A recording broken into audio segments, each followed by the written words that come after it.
forget me if you can. You're better off without him.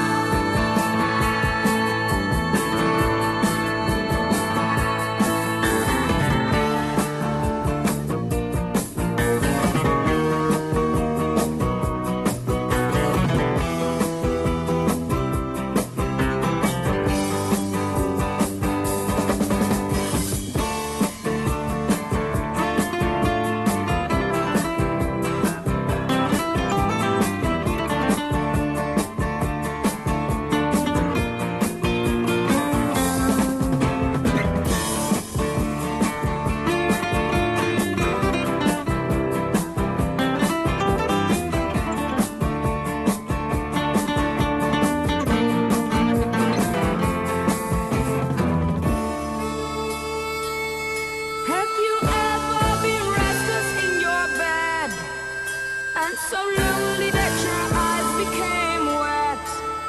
Let me tell you then why.